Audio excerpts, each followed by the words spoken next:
sheeko yar oo iigu murugo badnay oo noloshayda ka mid aan rabay inay idila wadaago. si fiican walaal soo dhawow waa kaa dhegaysanaynaa. Shukran walaal waxay wallahi hataa waxaan ku bilaabay maqaani. dib walaa meesha kugu fudud ka soo qabo. hadda maaragtay wiilaan wada sheekaysan jirnay. haye waxaan wada sheekanay muddo 4 sano oo ilaa 5 sano gaadha 4 sano. 4 sano ilaa 5 sano sheekaysanaysaa. wiilkii qasar meesha sano ma gaadho wakiya 4 sano. haye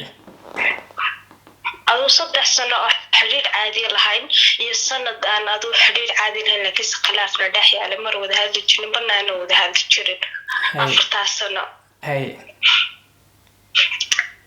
kabacdi wiilkii aniga walaa horta runtii daacada iska kal iyo laaba u jeclaa qofka maaragtay jacaylkuna markuu ku indho tiro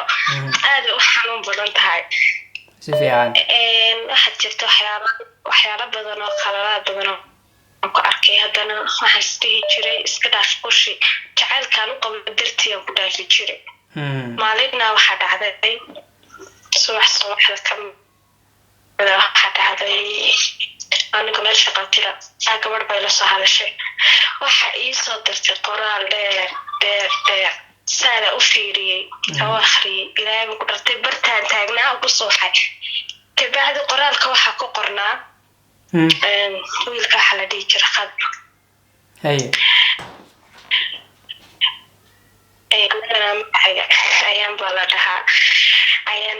maxaa idiga dhexeeya waxla inkaas waan wada sheekaysanaa sida maxaa noogu dhex jirtaa maxaa waxyaalaha inkaasoo midhan aan ku qornaa. gabadha qoraalkii kuusoo dirtay waxaa ku qornaa qof yahay maxaa noogu dhex jirtaa yarka asaga waa wada sheekaysanaa waa xiriirnaa naga dhex bax camal. waxaasoo badan oo dee calisho walaahi xoogaa qalbiga kaa taabanaya ku jirtay. haye kabacdi gabadhuna qof aan de ka filinay waxaa ma hayno xataa hore ugu arkay waan weydiiyey waxaan ku dhahay qofta maxaa waan ka shakiyey ma fahmaysaa. si fiican isagoo mar la hadlaya sawiro iska meelaha soo dhigdhigaya markaasuu baanikeyda aftigay baa dhalay waxay kaasa ana waxaa isdahaa ku mashquulin qof yahay hadduu ku dhahay waa faamilkeyga laga yaaba inay faamilkiisa tahay isaguna markaa dalka ma joogin uu ka maqnaa iyaduna xaafaduu isagu joogay ay deganaan jira intuuna dalkii ka tegin ayay deganay. si fiican deetana isku dhahay waa faamilka iska dhaafaa mar haddii xaafadaha degantay waxaa laga yaaba inay faamilka tahay. sidii aan ku dhaafi jiray show qoftaba muxuu hayay waa ku dhegan tahay iyadna xabadka dabada haysata. qof saaxiibka xiriir ay ula leedahay. xiriir la leedahay. haye deetana wallaahi maalinkaas waan naxay aadan u naxay mar waan qoslaa mar waan ooyaa mar waan yaabaa waxaan ku hadla waan garan waayay. kabacdi adigu gabadhii qoraallo badan baa isweydaarsanay isagaaba aayar wacay kulahaa gabadha xiriir baa naga dhexeeya adigaa nagu dhex jiray. haye muddo 2 sano baan gabadha xiriir leenahay adigana wax jacayla xataa hal habeen kuma jeclaanin. isagaa ku dhahaya isagaa idhahaya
idinka dhaxeeyay oo qof wanaagsan oo dhanka ka ahaa oo ku wanaajin jiray oo qof ma aragtay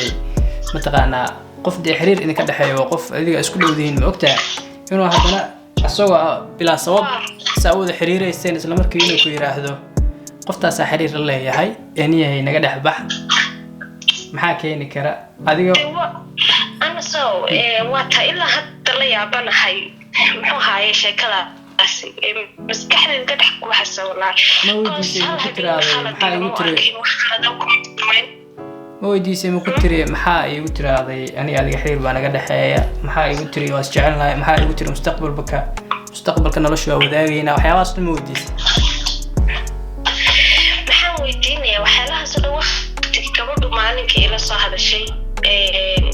maalinka gabadha inantana ka wada hadlaynay wax yar baa u dhexeeyey ilaa adigu wiig camal baa u dhexeeyey aan weydiinaya ku lahaa gabadha maxaa idinka dhexeeya kabacdi subaxay bay ila soo hadashay sidaa saasay jirta igu tiri isagii baa wacay horaaba balog layga saaray marka maxay ku cadaynaysaa in muxuu gaba qofta xidhi kala dhexeeya soo maaha mideeda kale gabadhu aniga facebookayga la soo hadashay facebookayga ma haynin yaa u sheegi karaa in anaga isaga xidhi naga dhexeeyo isaga uun soo maaha marka taasaa ku xaqiiqsaday dee wayse khiyaamayay baalkaas hal mar adiga waxaa dhacday saa ay qofkaan xiriir u lahaydeen hal mar in noloshii dhan isbedesho oo qoftaan iyo ninka odayga ku imaadaan ku dhahay labadeena isjecel oo israbna adiga naga dhex bax kadibna adiga saas blog lagu saaro hal mar subax kaliya weliba iska dhaf habeennimadii si fiican oo wada hadlayna waqti badan oo wada qaadanay haddana 7 subaxnimo markay ii ahayd ayaa message kale soo diray maxay noqon kartaa aan naxdin badan haddana maxaa samaysay wixii ka dambeeyay adiga marka wixii ka dambeeyay maxaa samaysay wixii ka dambeeyay maxaa sameyn lahaa marka arkay aan qoraal baan u qoray isla sida qoraalka la eegay balog baa la saaray qof balog ka saarana waad garanaysaa micnuhu wala jeedo kala wadana ku noolaayeen miya ani hargeysa ku noolahay isaguna waxa ku noolahay Sweden okay mala oo dhacdaa nolosha saas waxa ku yiraaday kadib adiga hore u socotay Soomaaliya wax badan ma iska bedelay sidii hore ma tidaada ani alxamdulillah wallahi kasto aan ka naxay wallahi haddana alxamdulillah waxyaalaha waxa ka mudan adu 10 noloshaada imtixaano ku kordhiyan weeyaan waqti marka hore aba si saaday dib malaha oo dhacdaa waxa ku yiraahday wixii ka dambeeyay taas ma laga yaabaa inaan nolol sameystid oo qof kala xiriir sameysaan isjeclaata wallahi ma ogi ilaahay wuxuu ii qoray laakiinse ma isli qof dambe nin dambe aamin hadduu igu dhahorteeda ku galgalanayo dhaho waa ku dhimanaya qofta niyadda laga tigay abaayo waa ka xumaatay wixii kugu dhacay waxa ku yiraahdo waxaas way dhacaan nolosha ma aragtay wixii kugu qoran oo kugu dhacayaan xiriir qof la lahayd oo ka xumaadayna noloshaadii oo dhan uma xumaanin waxa ku dheelaa aniga wixii talaa waxay tahay sida shal u noolow farxadda shal haysto waa runtaa in horta wixii qorana dhacaa laakiin nada kugu yaraan soo marka xoogaa qalbiga laga jabiyo ma waxa sameeysaa waa qof kasta waxa ka aaminaysaa sida qofkaasi bari uu shalay ku galay inuu kana uu kugu noqdo oo kale waxa istahaysa bul armuki kala kugu noqda iska dhaaf laga yaabaa wiilkaas iyo inantaas inay idaawan doonaan amba fiidoogan arki doonaan ma insha Allah waa rajaynayaa ورجيني وحلا هاي حوهاي تاني على شيء تقولها والله ولقي هرمر مجانا بسي ما نسعرفن دونتي ما يعدي عليك خيانين وهي هيتو إني سوي ناقصين حتى فوش يا جنا ده يسجل هذا سي محن أني خلت كم صار يا جبردا ما فهمتي وايو لقيا بسوا أني إيسو يلصق الحريق يقدر بدي إنه يدا أنا وقدر بدي أو قاعد بشيء مركا السجع حلا أنت أوكو كوهايو هرمر مجالسين يعني waxaa ku dhiilaa ma aragtay aba iska cafi waxaa ku iraaday iska dhaaf si ma aragtay adigana caafimaad oo heshay kaas inta adduunka ku noolahay ma cafinayo والله walaal iska cafi noloshaada maskaxdaada iska furo calooshaada iska furo si caafimaad leh ku noolow ayagu waa wax un ku maqan qof xidhiidh naga dhexeeyo oo qof teeni amba qabo amba saddex suuq kaya keenan hadana qofka bilaadanka inaad khiyaanto maaha inaad been u sheegto maaha hatta hadii wax kale noloshiina ay soo dhax galeen inaad u sheegto waaye oo ku tiraahdo qofkaas aan soo dhax galay qofkaasan ka helay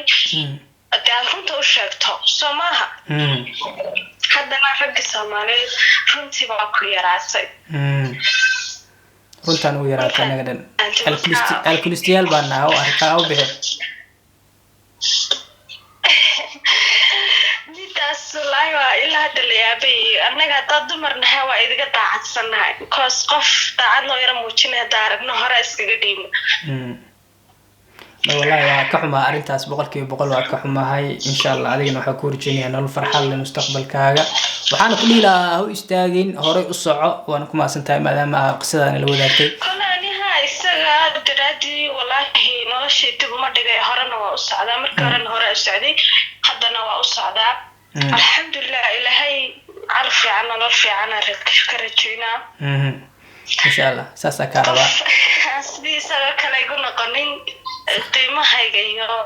qiimaha nolosha leedahay la garanaya insha Allah waa rajaynaa insha Allah anoo kugu duceeyo ducadeeda waa kacdaa oo ku baasatahay maadaama barnaamijkaaga nala wadaagtay anagana asxaabta la wadaagayna marka la soo dhawo 100% gabadha hadirtaa waxay istaagtay heer ay Soomaali oo dhan ragga Soomaaliyeed oo dhan ka aamin bax maxaa yeelay qof xiriir la sameeyay xiriirkooda markuu socday si yar oo fudud buu ku yiraahdaa wali kuma jeclaa waxaas ma fiicna qofka xitaa dhageyso kuma jeclo waxa fiican wajh kale inaa ku dhaxlo si ahaataba gabadhaas qisadeeda nala wadaagtay